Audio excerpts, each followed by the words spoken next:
True Warrior Football. True Warrior Football. True Warrior Football.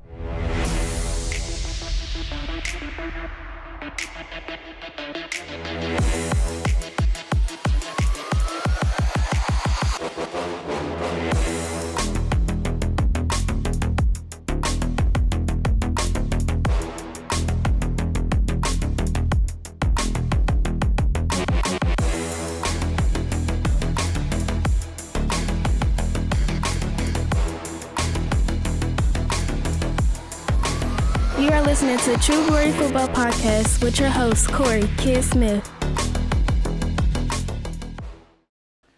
Welcome back, ladies and gentlemen. Welcome back. I'm your host, Corey Kid Smith. You are watching another great episode of True Warrior Football or listening to another great episode.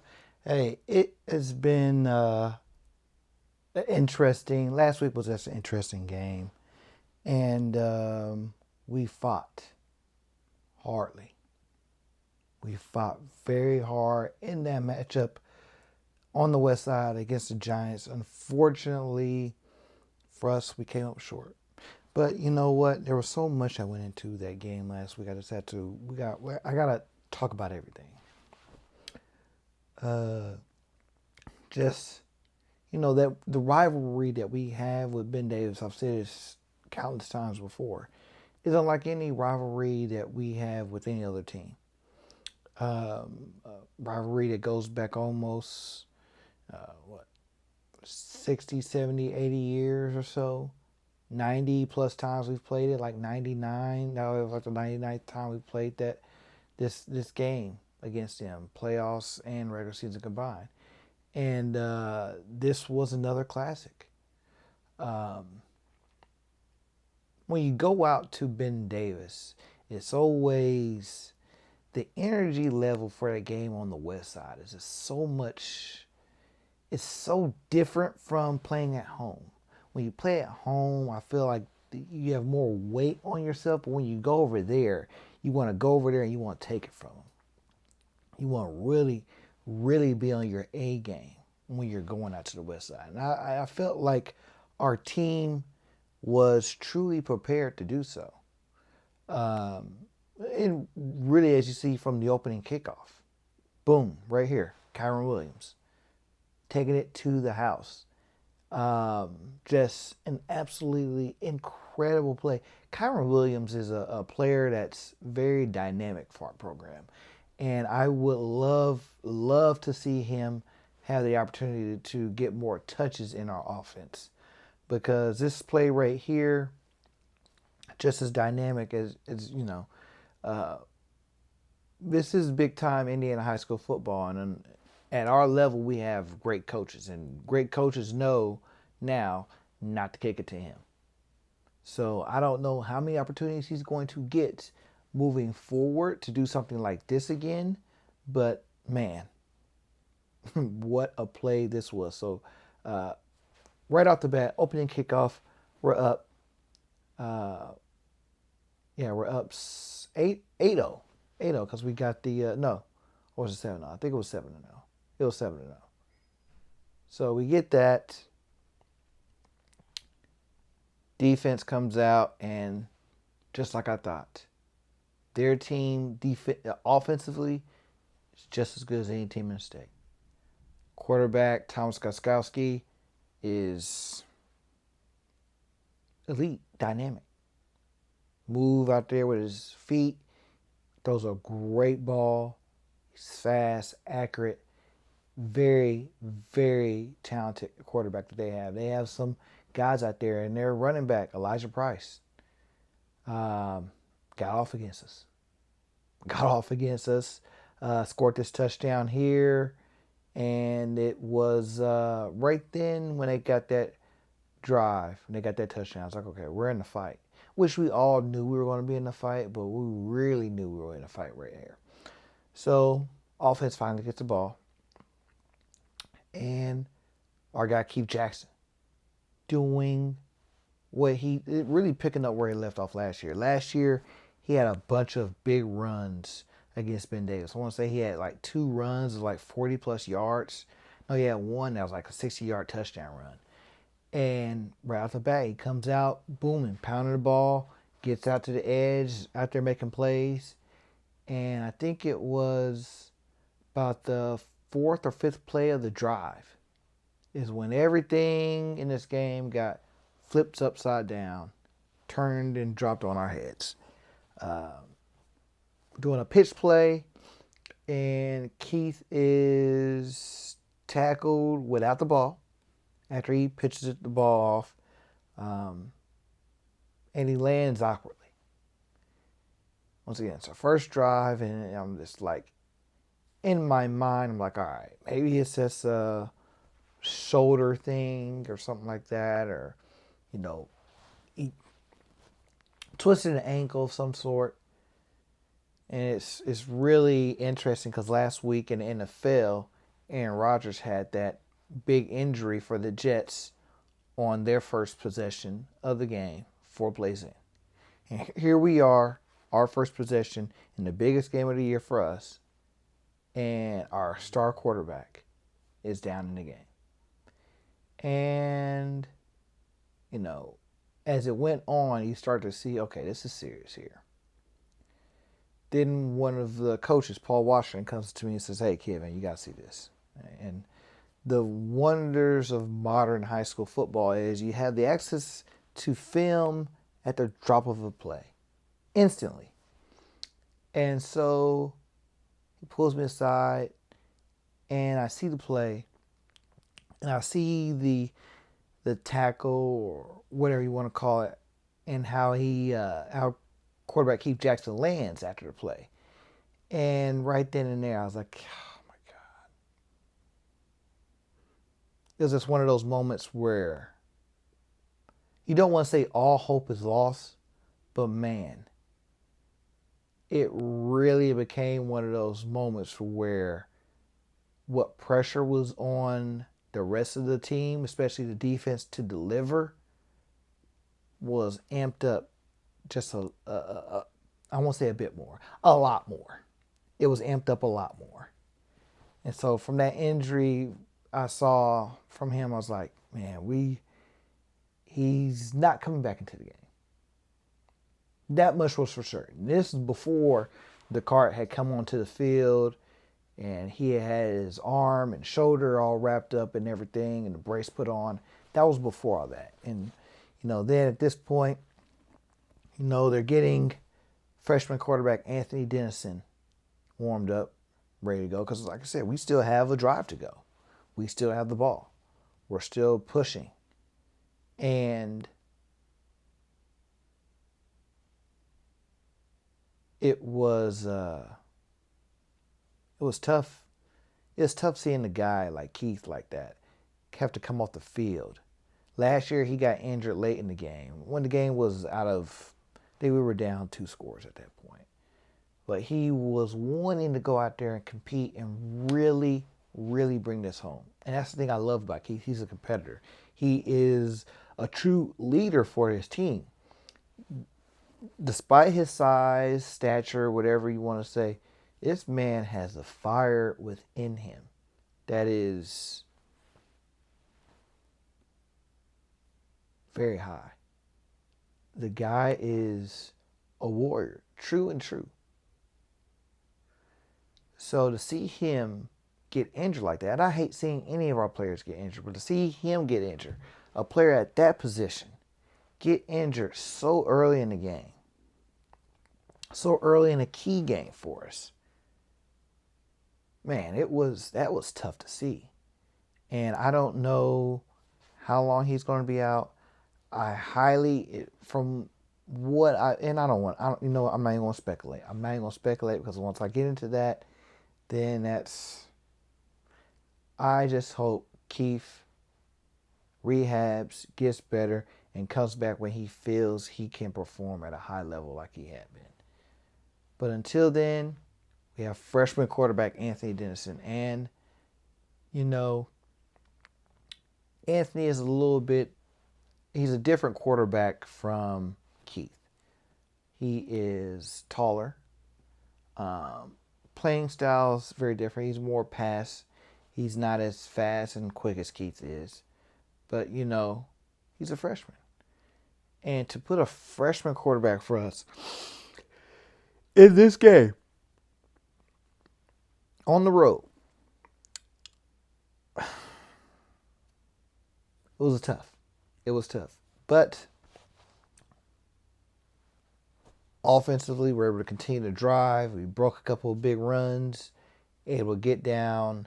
Jalen McMoore scores a touchdown, and we get the lead back. Ben Davis does their thing. They go down. Elijah Price, another touchdown run. They were really hurting us.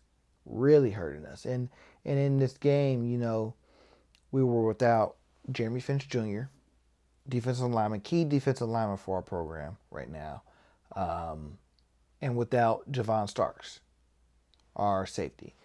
And I feel like losing those two guys right there really put a lot more pressure on the defensive front and the back end, because those two guys are dynamic players for us. So we're without those two guys in this game, and we're giving up big runs, a couple of big passes, but nothing too deep. So they come back, get a score. Offense gets the ball once again, and this is where the struggle starts to happen. This is where we offensively are like, okay, we can't do too much here because we don't have that guy. And not having that guy at that position hurts us. So we punt. Defense steps up, gets a stop. First stop of the game, still in the first quarter. Like, all right, now we got something here. I think the score was 14-13. Ben Davis forcing the punt. And my man, Ladre Harris, makes such a beautiful move to stay up, flexible, and just boom, to the house. Touchdown. Get the lead back 20-14. So here we are.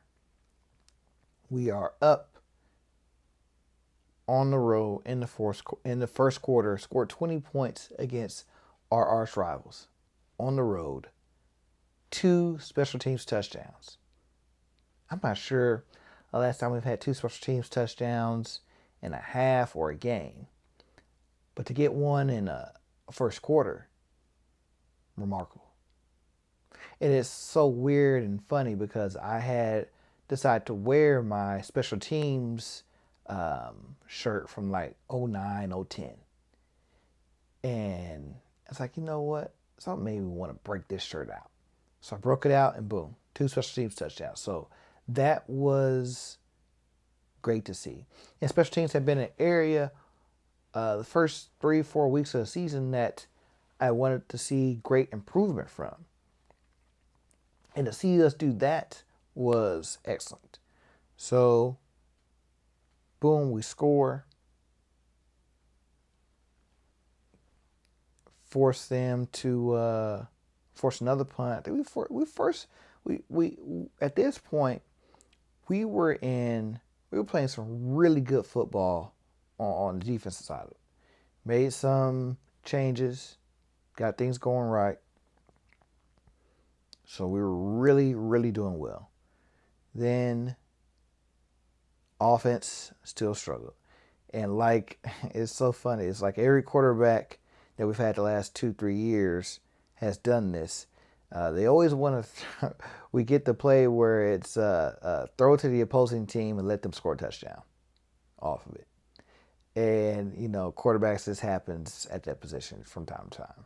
I mean, look at the NFL. Justin Fields threw one. Who was it? Mac Jones threw one a couple of weeks ago. It happens. The dreaded pick six, though, against your rival, tough. Matter of fact, Justin Fields thrown 2 back-to-back weeks. As a Bears fan, I'm not even worried about that right now. Anthony Denison throws a pick six to their linebacker, I think his name's Contreras, and take it to the house. And so now they had the lead, 21-20. And defensively, it puts us in a bind.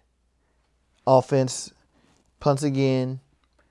And now I think Ben Davis has the ball with like a minute and a half to go in the second quarter before halftime. In my mind, I was thinking we're going to make a couple of stops here. They're going to run out of time. Unfortunately, that was not the case, and they were able to get in another score before halftime to make the score 28-20. And it was at this point right here that things really hurt for us. But one of the things I like about our coaching staff right now is they've learned from our early season mistakes, and they have done really well with making adjustments, mid-game adjustments, that is. So halftime, we come out defensively. The week prior against LC, I had said how LC's quarterback, Bryson Luther, was one of the most dynamic quarterbacks in the state. And their offense, extremely good, talented, can do a lot of great things. And for us to shut out their offense for an entire half is remarkable. Absolutely remarkable. And defensively, in the second half, we put up another performance that was equally as good. And I truly do not know which one was better, but what we were able to do defensively in the second half against Ben Davis was truly unique. Really, for most of the game, we shut them out. They could do nothing. We didn't force any turnovers, but we just got key stops when we got them, when we needed them. Pass breakups, getting to the quarterback, making it tough on them on every passing play. And then, I want to say it was the third quarter, our guy Ladre Harris, who had the punt return for a touchdown, comes down, injured. I'm like, you got to be kidding me. Another one? We had Shanklin had gotten, defensive lineman Damian Shanklin had gotten an ankle injury earlier in the first half. He comes back into the game, but he was down for a little bit. You had helmets pop off. Guys had to run off the field because for a play. You had a lot of... This game had so many stoppages in this game. And then Ladre getting the injury. I believe it may have been a concussion. Whatever it was, he would come out the game, wouldn't go back in. So here we are. We're down 2 safeties. We're down defensive lineman. We're down a quarterback on the other side of the ball. And it's still a 1-score game. And finally, fourth quarter comes. We finally start making some progress, making some plays. James Clark, junior running back, busts one, boom. And he doesn't take to the house, but he gets best run of the night, best run of the year probably for him. And gets the ball down to the 10, 15-yard line. We eventually punch it in. Boom. 28-26. We get the 2-point conversion. Boom. Tied it up. Marcus Bell in the end zone. Shoving guys off me. Get off me. I'm like, okay. We're right here. We're right here.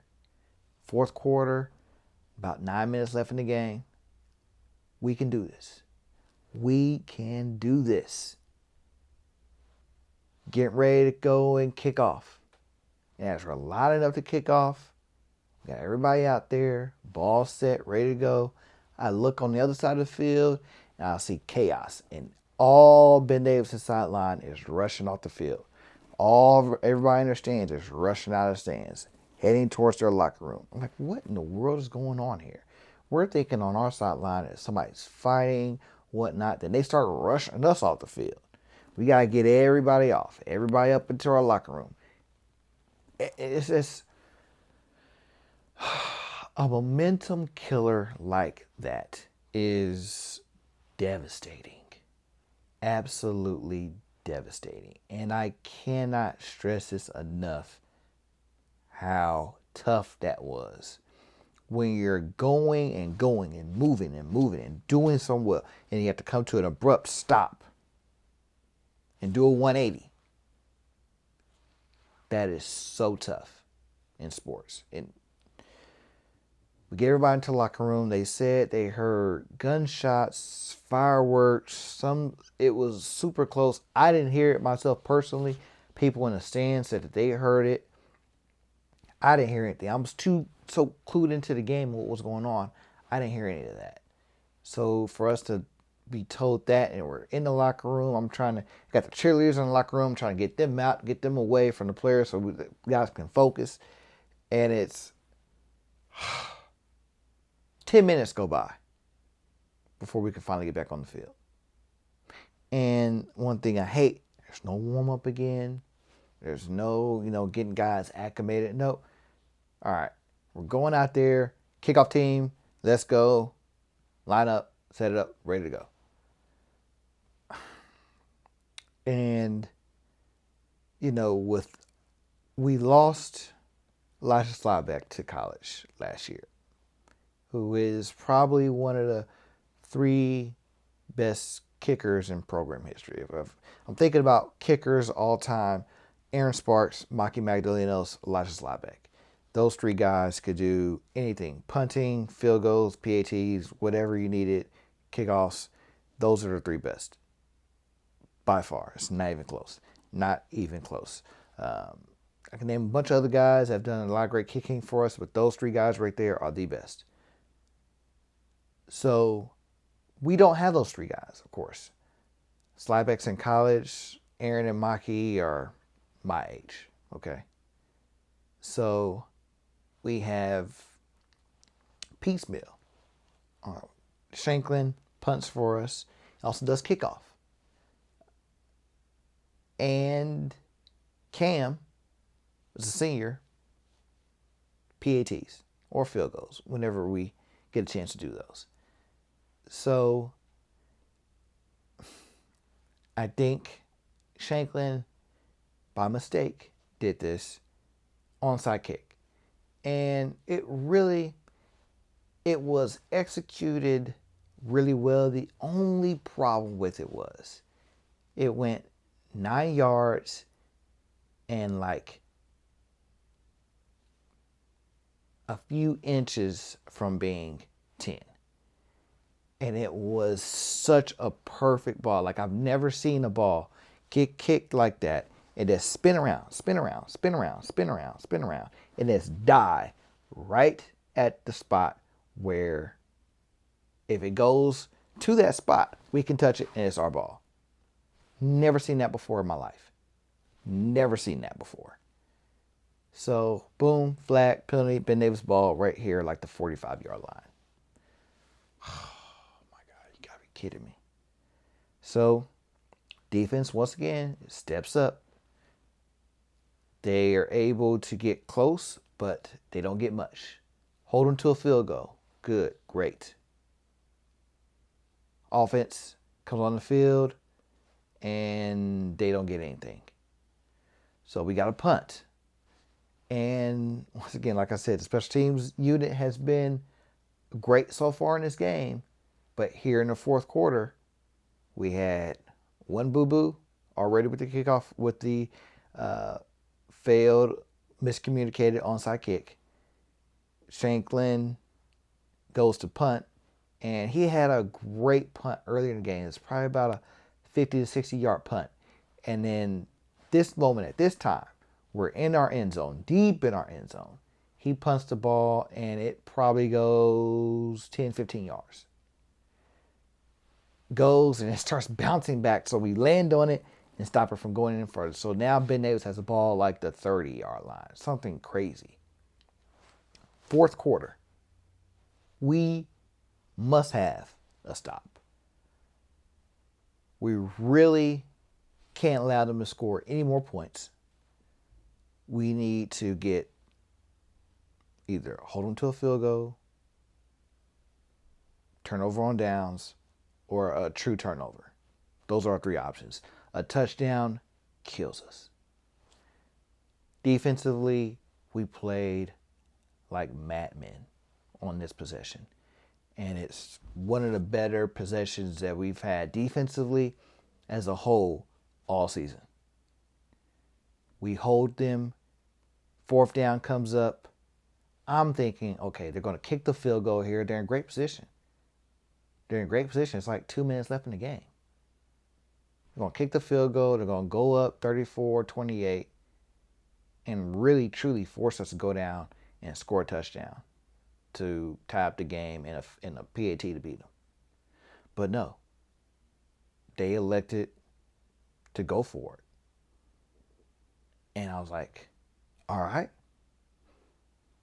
let's do it. And the passing game is their bread and butter. But they've been killing us all night with the run. Elijah Price had been gashing us. He had 3 touchdowns already in the game. They didn't go to him. They tried my man Sean Pennington, who had his moments, but he made some big plays. And he was in great coverage. The ball, it was just out of the wide receiver's hands. And turnover on downs, Warren Central ball. So now we got to go 70, 80 plus yards to even have a chance. Maybe not even that long. We probably have to go like 60 to get in field goal range. But once again, we know what our limitations are. We have not tried a field goal all season long. PAT-wise, we struggle. So, moving down the field, we're able to get some big runs. And then Anthony Dennison hits, I want to say it was Chaz. Either Chaz or Eric. I don't have the play put up, unfortunately. But he hits one of those 2 guys. And big wide receivers that we have. And huge play. He catches the ball, but we also get a PI. Come down, check it. Clock's running out. Under a minute to go in the game. We get in, we move the ball just a little bit further. And Anthony hits Jordan Williams on a perfect strike. Jordan has the ball in his hands. He's in the end zone. And the DB for Ben Davis punches it out. Oh, man.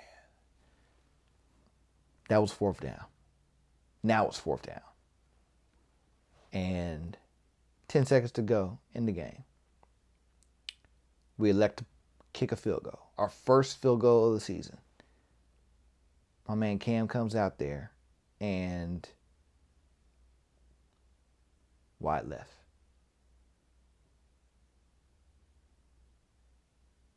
Ball game, basically. And I hate this for our players, especially Jordan. He was very emotional after the game, which I think any player would be. I think growing up, young kids, you always have you always practice, dream about hitting that big play, doing the home run hit to win the game. Everybody want to be Jordan hitting that clutch last second shot to win the game, to win the championship. You're an offensive guy, you always dream about, scoring the big touchdown. Everybody running over to you, congratulating you, hugging you, celebrating with you. Everybody wants that moment, and to dream that moment and have it right there, literally in your hands, and not being able to come through with it is tough.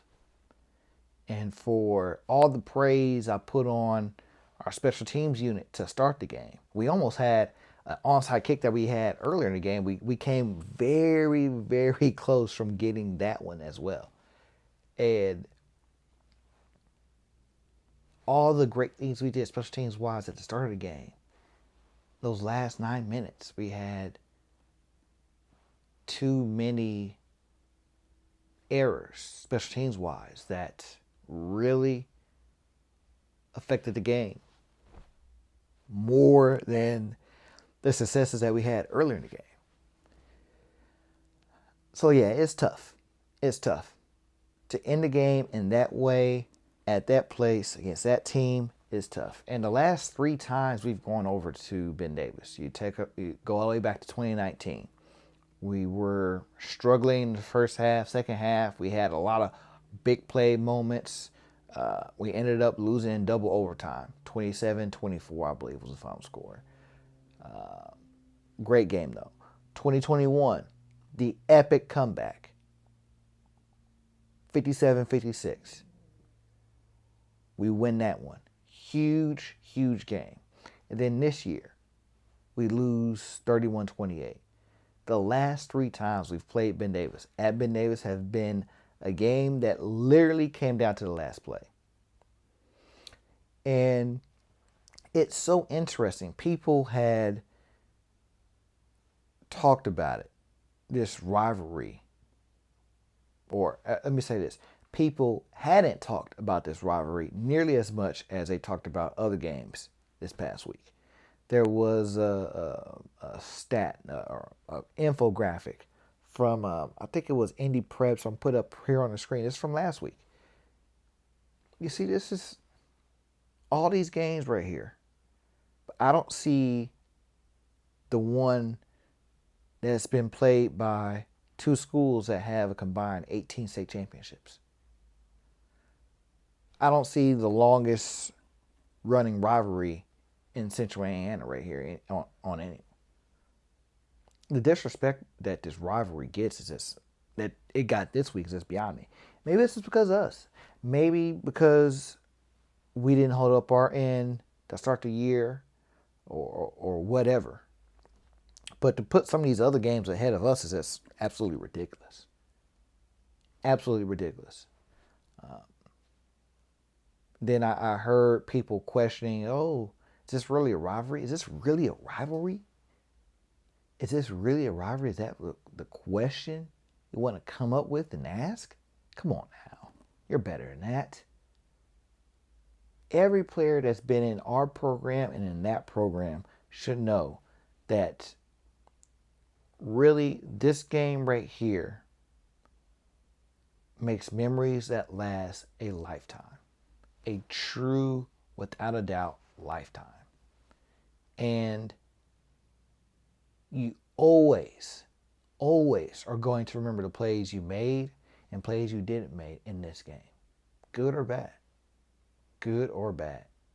You're always going to remember those. So, yeah, losing this game is tough. But it adds another great chapter in the rivalry that you have to bring it. You have to bring it. You have to be prepared. You have to be ready to step up at a moment's notice. Did we think that we were going to be without our starting quarterback after the first drive? No. Did we think we're going to be without one of our other safeties in the second half? No. But it happened.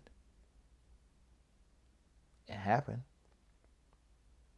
So you have to be ready. And this is for really every game, but especially that game. You have to be ready. You dress, you step on that field, you have to be ready to make the plays that are necessary. And that's what we got to do. Offense made some plays down the stretch that kept us in the game, gave us a chance. I can't ask for anything better than that.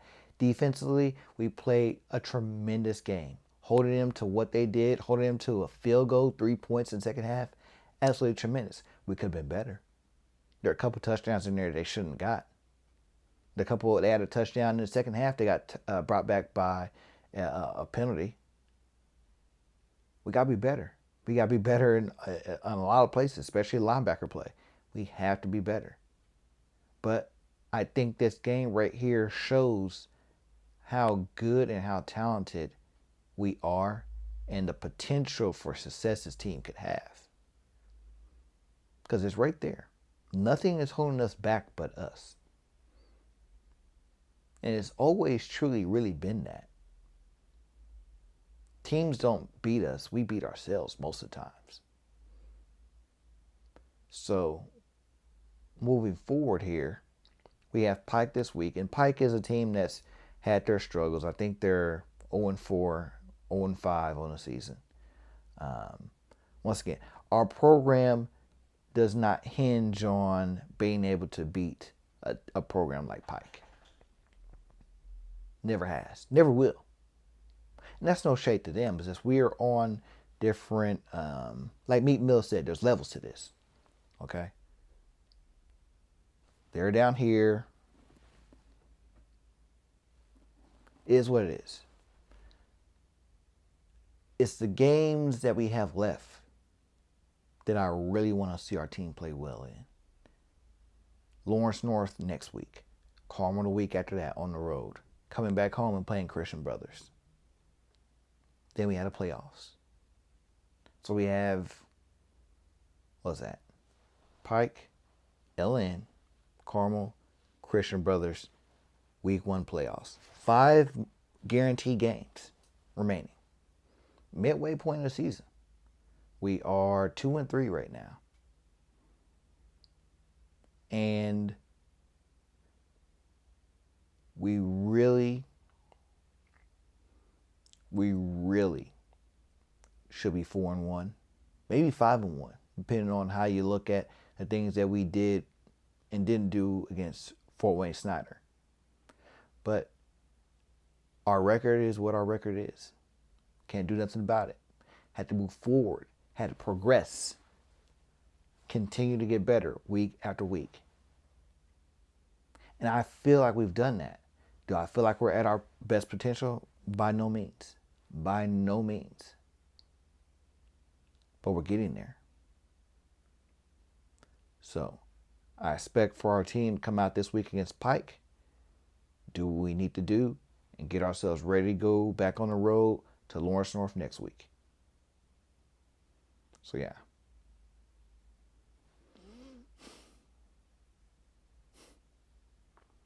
It just really, for a game like that match, that so many highs, ups and downs, stoppage, start, stop, start again. So that's tough. That's the best I can say. But hey, you know what? That's life. That's football. What can you do? But with that being said, like I said, we got Pike. Got some legends. Matter of fact, we have some legends coming back home this week. And I made a little video here to talk about it. Let me show it to you guys. I'm really not all right because I've been waiting since last November to strap it up again. I mean, it's been boiling inside. And that's maybe why I've been so intense and stressed, because I can't wait for a second opportunity, because you don't get a second opportunity very much. Yes, sir. And it just means too much to me. It's my 4th year at Warren Central High School. It means too much to me to go out with this group of seniors, because this is the guys I started with. And that's why I'm pushing you as hard as I can push you, because I know the highs, I know the lows, I know what you're capable of. And I want to stop reading about the team that's supposed to be so good. I want to see it tonight.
Tonight, we taking heads off. First pop. Everybody take a man out. And we serious about this. They come on our ground talking about our defense, our kickoff. Our team, period. We rank number, below 2. Hey, it's our family. Let's go. Family. We ready for war, man. Let's go. Who you want to take to one of your family? I know I can trust everybody here to have my back, and I got y'all. Defense, they just got you. Offense, it's a track meet, out. We running up and down the field on that mediocre defense. Hey, D-Unit, show your quarterback getting nervous. It's war, baby. Let's go. Let's go. We ready. Come on. We ready. Come on. We ready.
So yes, the legends from 2003, the most important team in program history. This right here, these guys that won this. This is a signed copy from just about most of the major players from that team I have. And like, I cherish those memories from 2003 because like I said, it's the most, in my eyes, the most important team in our program's history. 84 and 85 were fantastic for what they did and accomplished in that era. But for the modern era of Indiana high school football, if this team doesn't win state and get over the hump of beating Ben Davis in the playoffs, I don't believe we have any of the success that we had in the 2000s. That crew, those seniors as juniors the year before, were a part of something special that came up short. And they knew they had to be so much better than what they were the year before that there was no room for error when it mattered.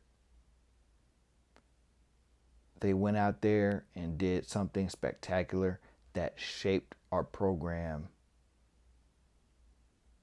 for the foreseeable future. We changed offensive record books in the state of Indiana forever. Just did so many great things. Defensively, we became a force.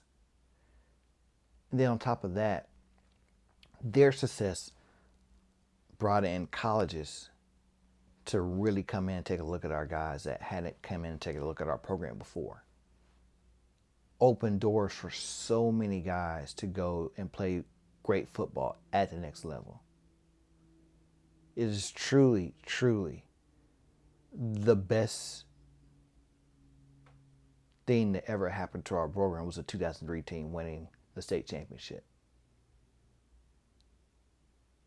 Everything we have here, the fancy field, the revamped stadium, and everything that's come along with it, the shiny jerseys, everything like that, was born off the success of the 2003 team. Everything. So I thank those guys. This is the reason why I do this show, is to thank the legends from that team, the legends from every team that's come before them and after them. This is my thanks to you. So 20-year reunion for 2003, 10-year, the first reunion for the 2013 team. And that was a team that nobody expected to win. Nobody expected them to win. They had, you talk about our team having struggles. They had their struggles as well. They lost the beginning game on the road, at home to Center Grove.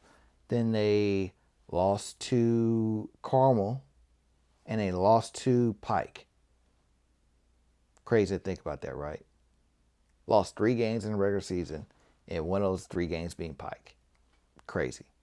The Carmel game was an incredible game. I remember defensive lineman / kicker, kind of like what we have now, Max Hernandez, just being an absolute force. I want to say he scored every point in that game. He had a safety and a defensive touchdown, a fumble return for a touchdown, and he kicked like 3 field goals, I believe.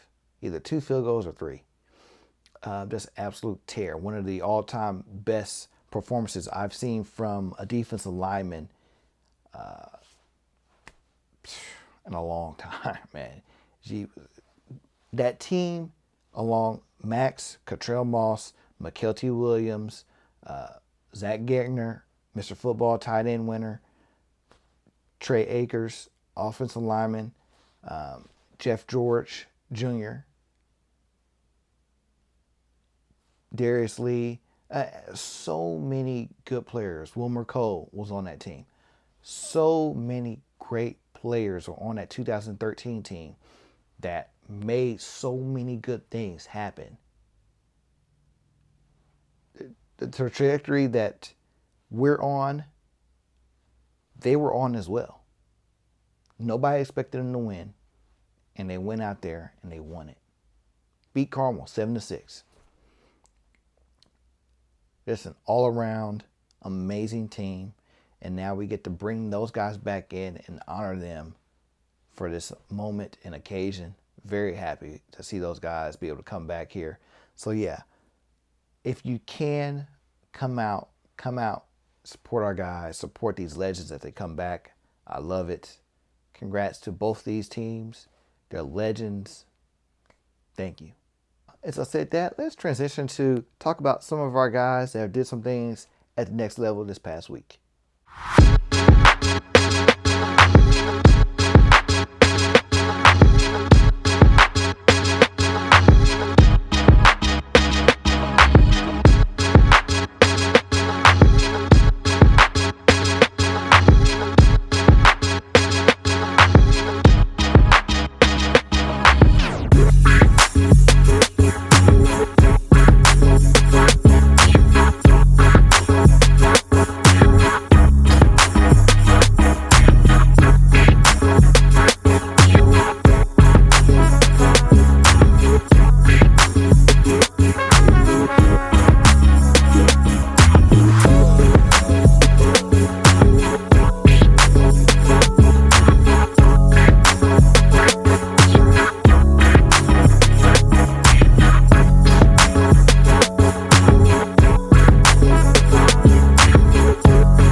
Just a few games I want to talk about here, really.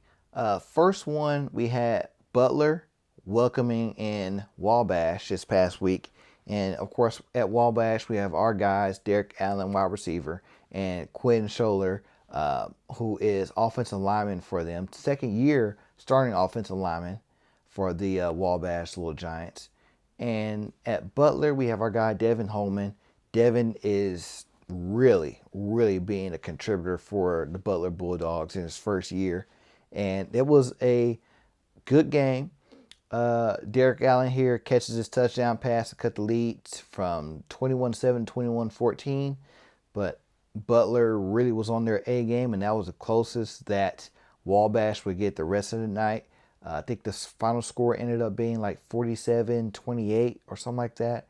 And yeah, huge win for Butler. Tough one for Wabash. They'll get up on it. They got a really good team, really good quarterback, of course, in Liam Thompson. So they're going to be some great things later on in the season. Derek Allen in the game had 10 catches, 99 yards, and a touchdown. He's just been tearing it up. I think that was like his third or fourth touchdown of the season. That's doing some phenomenal things for Wabash. Devin had 2 pass breakups in this game, so congrats to him.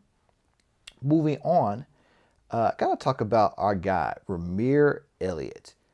SIU, the Salukis have had an incredible season so far. They're ranked in the top 15 in FCS. They went on the road this week against rivals SEMO, Southeast Missouri, and they were down 15-0 in the first half. And they ended up battling their way back to win. I think it was final score was like 26-25. Ramir had another great game, had a great touchdown run that got the scoring going for the SIU. He ended up with like 76 yards rushing and the touchdown. He had 7 catches for, I want to say 55 yards that was his highest output receiving on the season as well. So huge win for those guys. They are really, they're moving up. I want to say they're like number 4 power rankings in FCS I've seen. I think they moved up to number 12 overall in the AP poll ranking for FCS. So really good job, Ramir. Very happy for you guys right there. Continue to do great this week. I think you guys face Northern Missouri or is it Missouri State? One of those 2 schools. A lot of Missouri schools that you guys face. But that's who you face at home this week in Carbondale. And I want to talk about our guy, J.O., Jason Ayebuwagu, my teammate, close friend. He's at Jackson State, of course. I told you about that. A great video is posted online at Jackson State. Let me let you guys hear it right here. Working Tuesday, Wednesday. All right, now we got to fly around the day with speed, clean it up. All right, it's a locked-in day. Let's clean up the mental errors, let's clean up the mistakes, and be where we're supposed to be. Because here's what's going to happen. Can't nobody mess with us when we playing like us. All right, we've seen that. We put that on tape. All right, but the great thing about this week is we at the crib. We at the crib. It's going to be a stadium full of people that want to watch you play. A stadium of people who love you. A city of people that love you. All right? Everybody got their opinions right now about what Jackson State is. We're going to show them what it is on Saturday. Let's go. Let's get a break.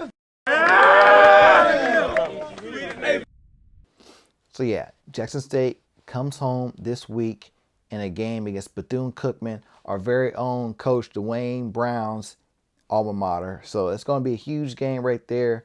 Best luck, J.O., to you guys down there. I know we'll all be rooting for you except for Dwayne, probably, most likely. But no, you guys doing some good things down there. 2-2 on the season. Hey, first home game. Hope you guys get on back on the winning streak and keep things going there. And with that, ladies and gentlemen, that's all I got for you here. We got a lot of great things going on in our program. Come out Friday night, support our guys against Pike. It's going to be a great event, a great night for everybody.